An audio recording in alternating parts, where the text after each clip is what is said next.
Okay, so let's get started with the female reproductive anatomy. We're going to start first with the most internal structures, those structures that developed from the Mullerian ducts.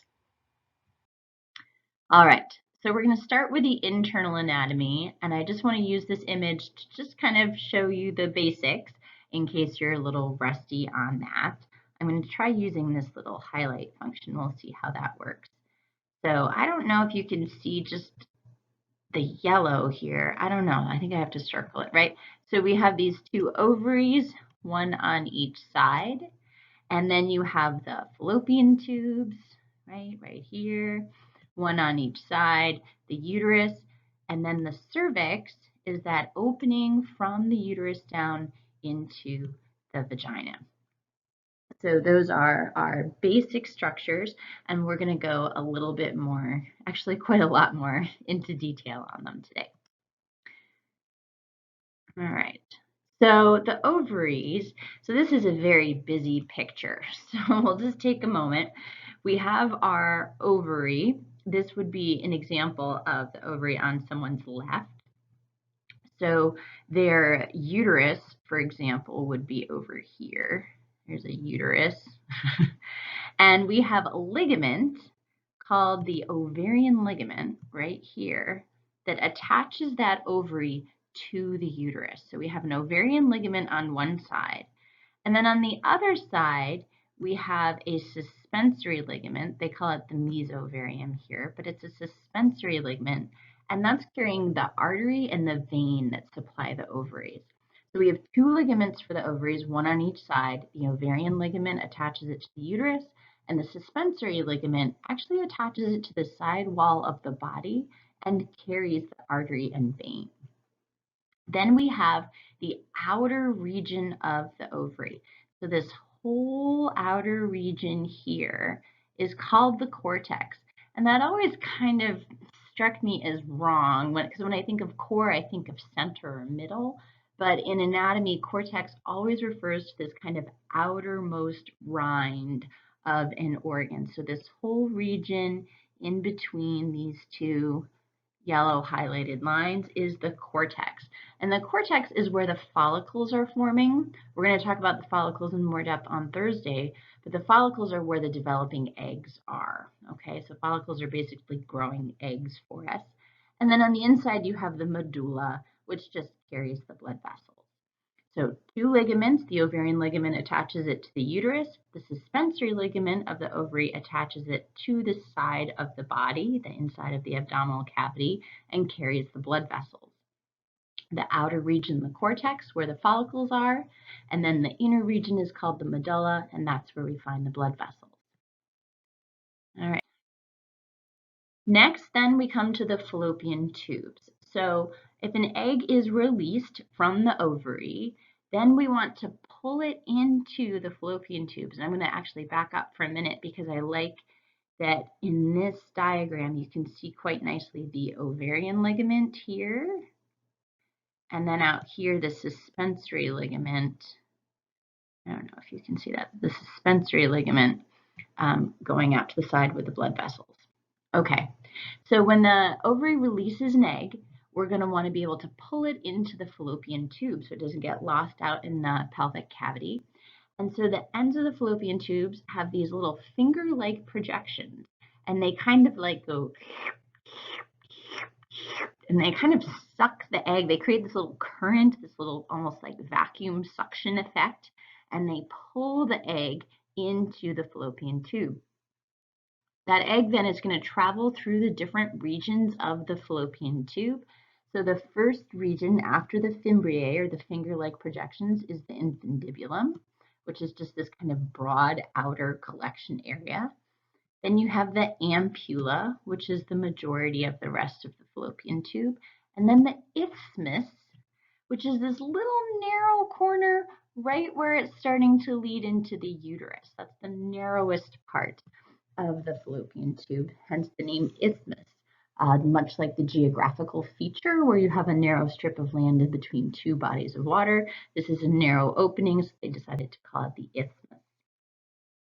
When we look at the fallopian tubes themselves, there are three layers to them. there's an outer covering layer, and then there's a middle layer of the tube which has muscles in it.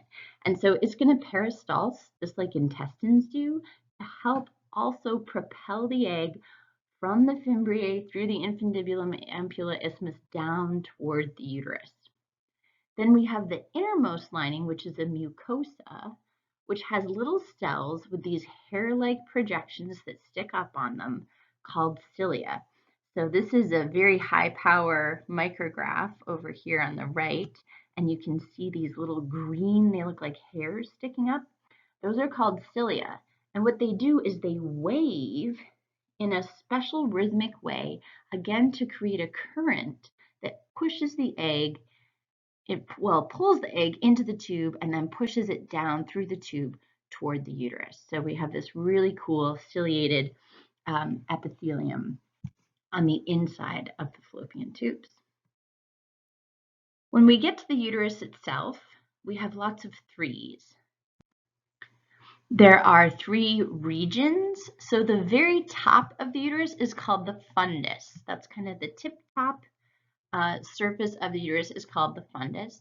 The remainder of the uterus, the majority of it, is called the body. So most of the uterus is the body. And then you have the neck or the cervix, which is this part right down here. I'm not sure if you can see that, where the uterus is going to open up into the vagina. We have 3 regions, fundus, body, and cervix or neck. And then, much like the fallopian tubes, we have 3 layers.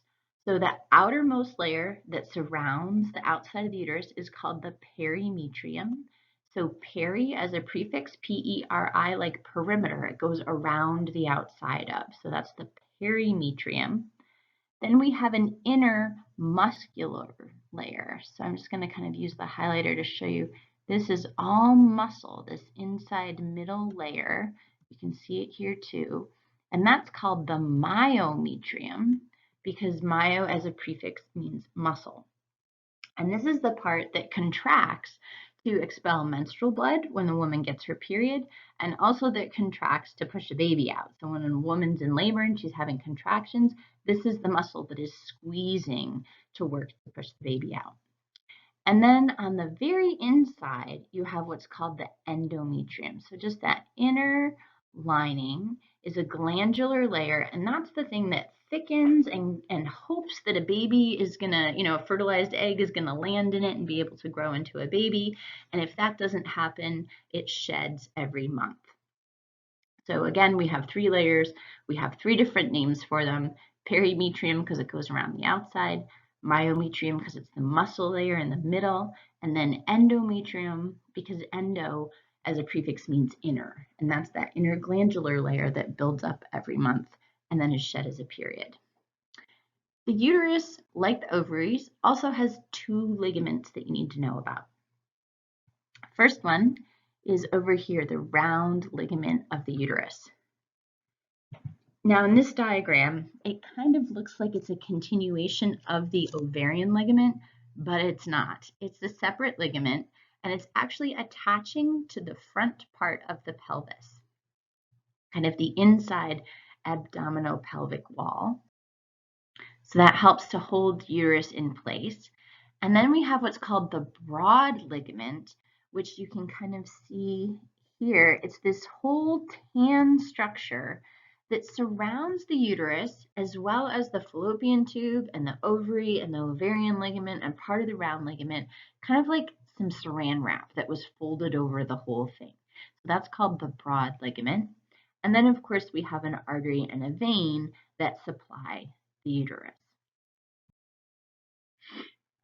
We mentioned earlier the cervix, which is that lowest of the 3 regions of the uterus. And so here's kind of just a close-up view of it. And you can see there's what's called an external os or opening and then an internal one. So the cervix is usually a few centimeters in length, and it's lined on the inside by some glandular cells that make mucus. And when we talk about birth control later in the semester, that mucus is going to be really important because changes in that mucus are one of the ways that different forms of birth control actually work to prevent pregnancy. What we see in the bottom picture here is the cervix right here, kind of looking at it from on end, right? So we've got a speculum, which is the clear plastic that you see up and down in the vagina, because the vagina is kind of like a sock. If there's nothing in it, it's closed, right? So in order to be able to see someone's cervix, which is at the top of the vagina, you have to kind of go in and push the walls of the vagina apart. So that's what a speculum does. And so we can see the cervix at the top of the vagina, that opening into the uterus. So here's the os right here in the middle. That's kind of hard to see. Right here is that external os. And then we can also see the vaginal walls, right? So kind of, let's see, let's try this. So out here, are the vaginal walls. Is that better? No, I can't get a good highlighter color for that. So you can kind of see that tunnel that we're looking through. Those are the vaginal walls. The vagina is really durable and resilient. So you might remember it has that stratified squamous epithelium that's multiple cell layers thick. It also has little accordion-like folds in it called rugae.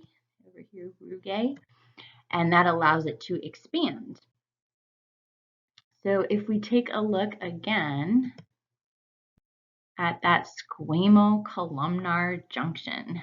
So let me explain the upper picture first. This is, again, this is a speculum. You can see a little bit of the speculum there. We're looking at a cervix here. And you can see this line between red tissue and pink tissue. It's really well demarcated. And what we're actually seeing is that squamo-columnar junction. The pink tissue is the stratified squamous epithelium, many cell layers thick. And then this more red tissue here, which is kind of more glistening, is that simple columnar epithelium, which is fragile and just a single layer of cells. You might wonder what on earth that little white bristle brush is, and that's an old-fashioned way to collect a pap smear. We don't use those anymore. This just happened to be a nice picture of that squamo-columnar junction. So what you might remember about the SCJ, or the squamo-columnar junction, is that this is the place in the body that the HPV virus really likes to infect and can, in some cases, go on to cause cervical cancer. Okay, so in summary, for our internal female structures, we have the ovaries, and you'll remember that outer rind or cortex is where the oocytes or egg cells are going to develop and mature inside follicles. We have a suspensory ligament that attaches the ovaries out to the side abdominal walls, and an ovarian ligament that attaches them to the uterus to help hold them in place.